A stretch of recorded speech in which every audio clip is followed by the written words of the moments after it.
জানিয়ে দিব এই মুহূর্তে আমাদের হাতে এসেছে বাংলাদেশের গুরুত্বপূর্ণ আপডেট সংবাদের শিরোনাম। শুরুতেই থাকছে একটি গুরুত্বপূর্ণ প্রতিবেদন। বেগম খালেদা জিয়ার স্বাস্থ্যের খোঁজ নিতে হাসপাতালে ৩ বাহিনীর প্রধান। এদিকে তারেক রহমান কবে ফিরবেন সেটা তার ও তার পরিবারের সিদ্ধান্ত, বলছে বিএনপি নেতা আমির খসরু। আরও জানাবো সীমান্তে 2 বাংলাদেশিকে পিটিয়ে হত্যার অভিযোগ, বিএসএফের অস্বীকার। এবারে থাকছে ইউরোপ যুদ্ধ চাইলে রাশিয়া প্রস্তুত। সব শেষে জানিয়ে দিব ইউক্রেন নিয়ে গোপন খেলা চান না জেলেনস্কি। এতক্ষণ শুনছিলেন হাতে থাকা আপডেট সংবাদের শিরোনাম, এবারে বিস্তারিত। তবে তার আগে অনুরোধ রইল ভিডিওটিতে একটি লাইক এবং কমেন্ট করে জানিয়ে দিন ভিডিও সম্পর্কে আপনার মূল্যবান মতামত। আরও জানিয়ে দিন ভিডিওটি কোথা থেকে দেখছেন বা কোন জেলা থেকে দেখছেন। বেগম খালেদা জিয়ার স্বাস্থ্যের খোঁজ নিতে হাসপাতালে 3 বাহিনীর প্রধান। সাবেক প্রধানমন্ত্রী ও বিএনপির চেয়ারপারসন বেগম খালেদা জিয়ার স্বাস্থ্যের খোঁজ নিতে রাজধানীর এভার কেয়ার হাসপাতালে গেছেন দেশের 3 বাহিনীর প্রধান। মঙ্গলবার রাত 9টার দিকে একে একে সেখানে পৌঁছান সেনাবাহিনীর প্রধান জেনারেল ওয়াকারুজ্জামান, নৌবাহিনীর প্রধান অ্যাডমিরাল এম নাজমুল হাসান এবং বিমান বাহিনীর প্রধান air chief marshal Hasan Mahmud Khan. প্রসঙ্গত, বর্তমানে বেগম খালেদা জিয়ার শারীরিক অবস্থা সংকটজনক। তার শারীরিক অবস্থা অপরিবর্তিত, তবে তিনি চিকিৎসা গ্রহণ করতে পারছেন বলে দলের পক্ষ থেকে জানানো হয়েছে। উল্লেখ্য, গত 23 নভেম্বর রাতে স্বাস্থ্য পরীক্ষার জন্য গুলশানের বাসা ফিরোজা থেকে বেগম খালেদা জিয়াকে এভার কেয়ার হাসপাতালে আনা হয়।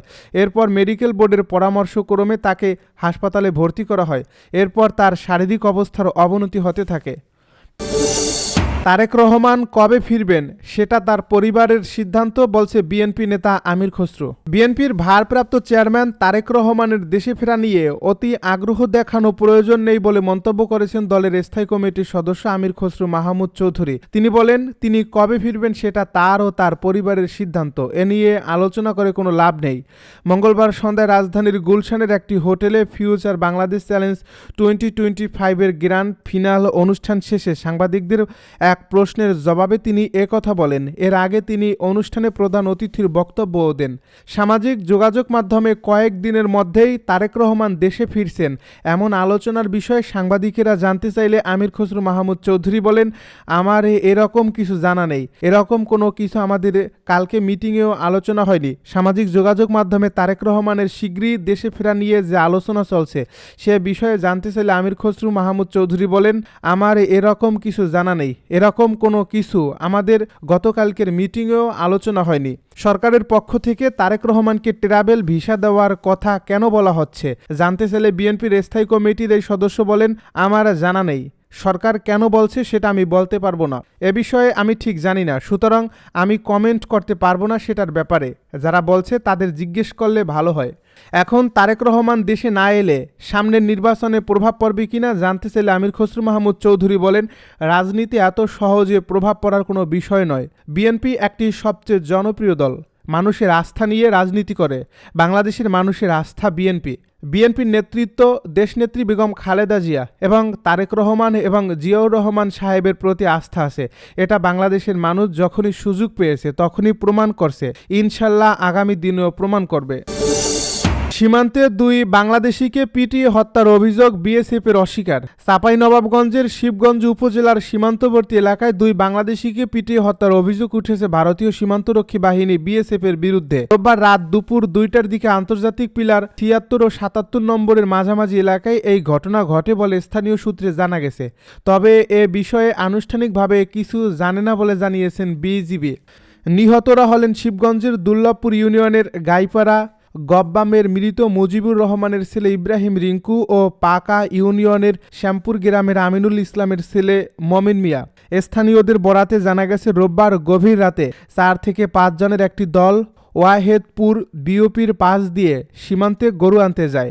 এ সময় ভারতের নিমতিতা বিএসএফ ক্যাম্পের সদস্যরা রিঙ্কু ও মমিনকে আটক করে আর অন্যরা পালিয়ে আসে। পরে বিভিন্ন স্থানীয় সূত্রে জানা যায়, আটক 2 জনকে মারধর করে হত্যা করে তাদের মরদেহ পদ্মা নদীতে ফেলে দেওয়া হয়েছে। পাকা ইউনিয়নের 7 নম্বর ওয়ার্ডের সদস্য রফিক উদ্দিন বলেন, স্থানীয় বাজারে গিয়ে শুনেছি ভারতে গরু আনতে গিয়ে 2 জন নিখোঁজ হয়েছেন, তারা মারা গেছেন বলেও এলাকায় গুঞ্জন চলছে।